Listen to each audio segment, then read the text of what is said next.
প্রিয় দর্শক, বাংলাদেশ ওয়েদার আপডেটে সকলকে স্বাগত জানাই। 18ই সেপ্টেম্বর 2025 আজকের যে গুরুত্বপূর্ণ আবহাওয়ার খবর পাওয়া যাচ্ছে, আগামী সপ্তাহে অর্থাৎ 25 তারিখের পর থেকে 25 থেকে 28 তারিখের মধ্যে উত্তর বঙ্গোপসাগরে শক্তিশালী নিম্নচাপ বা ঘূর্ণিঝড় একটি তৈরি হওয়ার প্রবল সম্ভাবনা দেখা যাচ্ছে।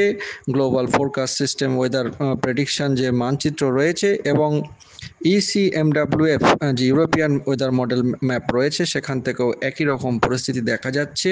একটি শক্তিশালী নিম্নচাপ বা ঘূর্ণিঝড়ের আকারেও সেটি কিন্তু আসার সম্ভাবনা রয়েছে। পরবর্তী সময়ে বোঝা যাবে এটি কতটা শক্তি বৃদ্ধি করে। তো এই সংক্রান্ত খবর এবং আগামী 24 ঘন্টায় সারা দেশ জুড়ে আবহাওয়া কীরকম থাকবে তা বিস্তারিত জানানো হবে ভিডিওটির মাধ্যমে, তাই না টেনে শেষ পর্যন্ত দেখতে থাকুন।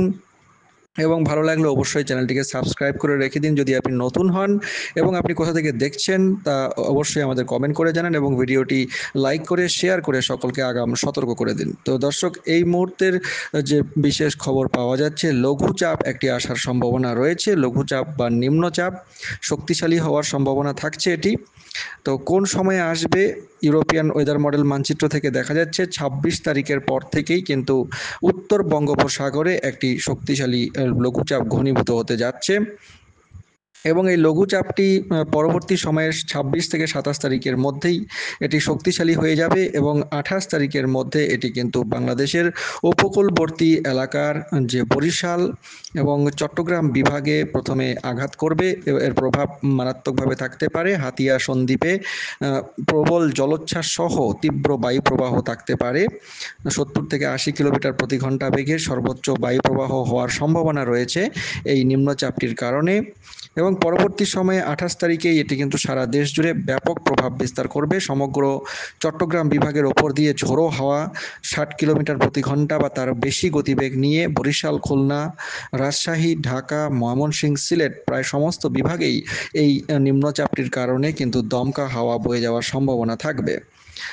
27 তারিখ থেকে শুরু করে 28 তারিখ সারাদিন এবং 29 তারিখ পর্যন্ত এই লঘুচাপটির প্রভাব সারা দেশের ওপর থাকবে এবং এই কারণে প্রচুর পরিমাণে মেঘমালা কিন্তু দেশের ওপরে ছুটে আসবে এবং এই মেঘমালার কারণে কিন্তু ভারী থেকে অতি ভারী বৃষ্টিপাতের একটা সম্ভাবনা দেখা যাচ্ছে। তো গ্লোবাল ফোরকাস্ট সিস্টেম এবং ইউরোপিয়ান ওয়েদার মডেল মানচিত্র দুই রকমের যে সিস্টেম রয়েছে, সেখান থেকেই কিন্তু একই রকম খবর পাওয়া যাচ্ছে। তাই এই নিম্নচাপটি হওয়ার প্রবল সম্ভাবনা রয়েছে। আগামী 24 ঘন্টায় প্রিয় দর্শক কীরকম বৃষ্টিপাত হতে পারে সেটা আমরা এখন দেখে নেব। পূর্বাভাস মানচিত্র এবং স্যাটেলাইট যে উপগ্রহ চিত্র যেটা রয়েছে, সেখান থেকে উপগ্রহ চিত্র অনুযায়ী দেশের ওপরে ঘন মেঘের সঞ্চার হচ্ছে। কিছু কিছু জায়গায় মৌসুমি বায়ু মোটামুটিভাবে সক্রিয় রয়েছে এখনও। তো মৌসুমি বায়ু দেখা যাচ্ছে উত্তরাঞ্চল এবং এদিকে রাজশাহী বিভাগের ওপর দিয়ে বিস্তৃত হয়েছে, এদিকে আসামের ওপর দিয়ে বিস্তৃত হয়েছে এবং এই কারণে মৌসুমি বায়ুর সক্রিয়তার কারণে কিছুটা মেঘমালা ঘনীভূত হচ্ছে। এদিকে কুমিল্লার ওপরে, কুমিল্লার আকাশ আপাতত মেঘাচ্ছন্ন দেখা যাচ্ছে। এদিকে খুলনা বিভাগ এবং রাজশাহী বিভাগের আশেপাশেও কিন্তু মেঘমালা ঘুরে ফিরে আসছে ঘূর্ণাবর্তের আকারে। তো বৃষ্টিপাত কীরকম হতে পারে সেটা আমরা এখন দেখে নেব পূর্বাভাস মানচিত্র অনুযায়ী। আজ 18ই সেপ্টেম্বর ভোর থেকে এদিকে ময়মনসিংহ বিভাগ, রাজশাহী বিভাগ, রংপুর বিভাগ এবং সিলেট বিভাগে কিন্তু মাঝারি থেকে ভারী বর্ষণ হওয়ার সম্ভাবনা থাকছে এবং অন্যান্য বিভাগে অস্থায়ীভাবে দমকা হাওয়া সহ বজ্রসহ বৃষ্টিপাত, মাঝারি ধরনের বৃষ্টিপাত হওয়ার সম্ভাবনা থাকছে আজ সারাদিনে। আজ 18ই সেপ্টেম্বর সারাদিনে মূলত তাহলে বৃষ্টিপাত যা দেখা যাচ্ছে রংপুর বিভাগ, রাজশাহী বিভাগ, ময়মনসিংহ এবং সিলেট বিভাগ। কোন কোন জায়গায় হতে পারে তা আমরা বিস্তারিত দেখে নেব। আজ ভোরের মধ্যে রংপুর বিভাগে, ভোরবেলার মধ্যে রংপুর বিভাগে এদিকে পীরগঞ্জ, ঠাকুরগাঁও, পীরগঞ্জ, কাহারলে, দিনাজপুর এর আশেপাশে ঝিরিঝিরি বৃষ্টিপাত বজ্রসহ হতে পারে। জলঢাকাতেও হালকা বৃষ্টিপাতের সম্ভাবনা থাকছে। এছাড়া এদিকে রাজশাহী বিভাগের আক্কেলপুর, আদমদিঘি, পাতনিতলা, শিবগঞ্জ, বগুড়া, নন্দীগ্রাম, ময়মনসিংহ এবং সরিষাবাড়ি জলছত্র, এদিকে ময়মনসিংহ বিভাগের ময়মনসিংহ, ফুলপুর, নলিতবাড়ি এবং তার আশেপাশের যে জায়গাগুলো রয়েছে শ্রীবর্দী, সিংগা বরুণা, শেরপুর, এদিকে ধারা, হালুয়াঘাট, নালিতবাড়ি বলা হলো, নাকলা, ফুলপুর, বরারছড়, তারকন্দ, বাওলা, জারিয়া, জাঞ্জাইল, সুসুং, দুর্গাপুর, কলমাকন্দ, পোগলা, বরহট্ট, নেত্রকোনা, এই দিকটায় ময়মনসিংহ তো বলা হলো, এছাড়া বসতি, দুলিয়া, ফুলবাড়িয়া, পিরোজপুর, এদিকে রশিদপুর এবং হাদিরা, এবং এদিকটায় বগুড়া, শিবগঞ্জ তো বলা হয়েছে, নন্দীগ্রাম, এই কয়েকটি জায়গায় মাঝারি থেকে ভারী বৃষ্টিপাতের সম্ভাবনা থাকছে বিক্ষিপ্তভাবে। এবং সিলেট বিভাগের সিলেট, ছটকবাজার, চরখাই, বারলেখা, বালাগঞ্জ, জগন্নাথপুর, মৌলভীবাজার, কুলাউড়া সহ এদিকে হাবিবগঞ্জের আশেপাশে এবং ইতনার আশেপাশে হালকা বৃষ্টিপাতের সম্ভাবনা থাকছে বজ্রসহ আজ সকালের মধ্যে বা ভোরের মধ্যে বলা যেতে পারে। ভোর 5টা থেকে সকাল 8টা বা 9টার মধ্যে সম্পূর্ণ রাজশাহী বিভাগের প্রায় সব জেলাতেই বৃষ্টিপাতের সম্ভাবনা থাকছে। ভাঙ্গুড়া, পাবনা, লালপুর, পুঠিয়া, রাজশাহী, মোহনপুর, নবাবগঞ্জ, গোমস্তপুর, পরশা, পাতনিতলা, পঞ্চবিবি, আক্কেলপুর, আদমদিঘি, নন্দীগ্রাম, বগুড়া, শিবগঞ্জ, এদিকে বাহাদুরবাট, চররাজীপুর, জামালপুর, সরিষাবাড়ি, জলছত্র, নালিতাবাড়ি ময়মনসিংহ বিভাগের এবং রংপুর বিভাগের দিনাজপুর, ঠাকুরগাঁও, পীরগঞ্জ, কাহারলে, বিরামপুর, পীরগঞ্জ এবং এদিকে জলঢাকার আশেপাশে, এবং ময়মনসিংহ বিভাগের ময়মনসিংহ তো বলা হলো, নালিতাবাড়ি বলা হলো, নাকলা, শেরপুর, শ্রীবর্দী, হালুয়াঘাট, ধারা, ফুলপুর, বাওলা, জারিয়া, জাঞ্জাল, শুশুং, দুর্গাপুর। সিলেট বিভাগের দক্ষিণ শ্রীপুর, বিশম্ভরপুর, জামালগঞ্জ, ফেনেরবাগ, গাগলাজোর, এদিকে ধর্মপাশা, বরহট্ট, পোগলা, আটগাঁও, নাগর এবং এদিকে ইতনা, করিমপুর, এদিকে পাথরিয়া, জগন্নাথপুর, সিলেট, গোলাপগঞ্জ, বারলেখা, বিয়ানীবাজার এবং এদিকে বালাগঞ্জ, কুলাউড়া, মৌলভীবাজার, কমলগঞ্জ, এদিকে শৈস্তগঞ্জ, হাবিবগঞ্জ, লাখাই, অষ্টগ্রাম, বানিয়াছং, নবীগঞ্জ, এদিকে হাবিবপুর, করিমপুর, পাথরিয়া, ফেনেরবাগ, জামালগঞ্জ, বিশম্ভরপুর, দক্ষিণ শ্রীপুর, উত্তর বংশীকুণ্ড, এদিকে কলমাকন্দ, পোগলা, ধর্মপাশা, এই সমস্ত জায়গায় হালকা মাঝারি বৃষ্টিপাতের সম্ভাবনা থাকছে। কোনো কোনো জায়গায় ভারী বৃষ্টিপাতও হতে পারে। পরবর্তী সময়ে সকাল 8টা থেকে দুপুরের মধ্যে রাজশাহী বিভাগের বিস্তীর্ণ এলাকায় বৃষ্টির সম্ভাবনা। শিবগঞ্জ, আক্কেলপুর, পঞ্চবিবি, আদমদিঘি, বগুড়া, নন্দীগ্রাম, সিংড়া, পুঠিয়া, মোহনপুর, রাজশাহী, এই কয়েকটি জায়গায় বৃষ্টিপাত চলবে। এছাড়া ত্রিশাল দুপুর পর্যন্ত বৃষ্টিপাত চলবে।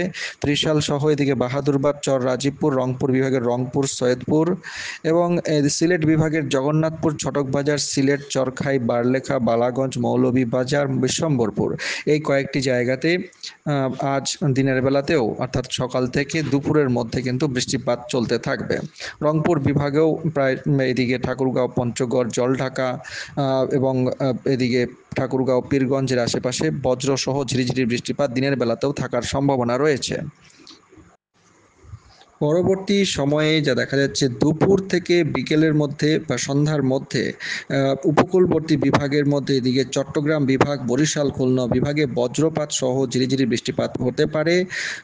চট্টগ্রাম বিভাগের নাইক্ষণচারী, মহেশখালী, চাকারিয়া, থানচি, রোয়াংছড়ি, এই কয়েকটি জায়গায় এবং এদিকে বরিশাল বিভাগের মির্জাগঞ্জ, মতবাড়িয়া, এদিকে মোংলা, বাগেরহাট, টুঙ্গিপাড়া, মাদারীপুর, গৌরান্দি, এদিকে খুলনা বিভাগের যশোর, নড়াইল, অভয়নগর, খুলনা, শ্রীকান্তপুর, শ্যামনগর, সাতক্ষীরা, এই সমস্ত জায়গাতেই বজ্রপাত সহ ভারী বজ্রপাত সহ হালকা বৃষ্টিপাতের সম্ভাবনা থাকছে।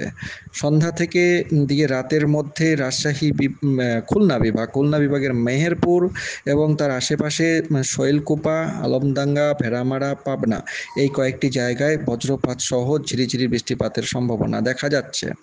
পরবর্তী সময়ে এদিকে রাজশাহী বিভাগে রাতের দিকে বৃষ্টিপাতের সম্ভাবনা থাকছে মহাদেবপুর, রাজশাহী এবং এদিকে মোহনপুর, নবাবগঞ্জ, গোমস্তপুর, আদমদিঘি, আক্কেলপুর, নন্দীগ্রাম, সিংড়া, এই কয়েকটি জায়গায় মাঝারি মানের বৃষ্টিপাত হতে পারে। রংপুর বিভাগের পঞ্চগড় এবং তার আশেপাশেও হালকা বৃষ্টিপাতের সম্ভাবনা থাকছে। মধ্যরাতের দিকে বৃষ্টিপাত এবং ভোরের দিকে বৃষ্টিপাত হতে পারে রংপুর, ঠাকুরগাঁও, পঞ্চগড়, দিনাজপুর, ঘোড়াঘাট, এদিকে চররাজীপুর, বগুড়া, সিংড়া, সরিষাবাড়ি এবং এদিকে সিলেট বিভাগের সিলেটের আশেপাশে হালকা বৃষ্টিপাত।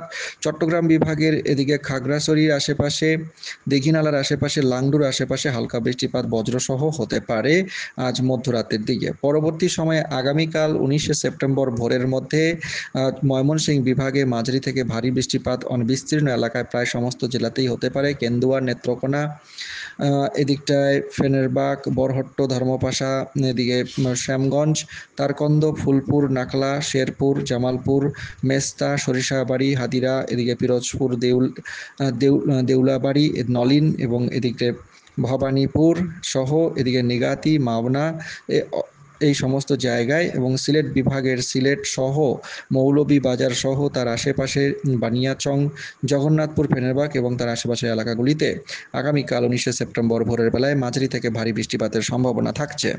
পরবর্তী সময়ে আগামীকাল রাজশাহী বিভাগেও বৃষ্টিপাত যথেষ্ট পরিমাণে হবে এবং আগামীকাল দিনের বেলায় এদিকে চট্টগ্রাম বিভাগে ভারী বৃষ্টিপাতের সম্ভাবনা বজ্রসহ থাকছে। তো বৃষ্টিপাতের এই প্রবণতা আগামী 72 ঘন্টা থাকবে, অর্থাৎ প্রায় 20 তারিখ পর্যন্ত এইরকম পরিস্থিতি থাকতে পারে। তারপরে আবহাওয়া কিছুটা শুষ্ক হবে, তবে আবহাওয়া শুষ্ক হলেও আগামী 26 তারিখের পর থেকে কিন্তু উত্তর বঙ্গোপসাগরে লঘুচাপ তৈরি হওয়ার যে প্রক্রিয়া সেটি শুরু হয়ে যাবে বলে মনে করা হচ্ছে। আপাতত পূর্বাভাস এটাই পাওয়া যাচ্ছে এবং তার পরবর্তী সময়ে এই লঘুচাপটি কিন্তু 27-28 তারিখের দিকে শক্তিশালী নিম্নচাপে রূপান্তরিত হয়ে যাবে এবং দেশের ওপরে মারাত্মক বৃষ্টিপাত, ঝোড়ো হাওয়া সহ ঝড় বৃষ্টি, একসঙ্গে বলা যেতে পারে মারাত্মক ঝড় বৃষ্টি ঘটানোর সম্ভাবনা রয়েছে। তো দর্শক, সকলকে ভিডিওটি শেয়ার করে জানিয়ে দিন এবং এই সংক্রান্ত সতর্কতা আগাম জানিয়ে দিন সবাইকে, যাতে সকলেই সতর্ক হতে পারে। তো অনেক ধন্যবাদ।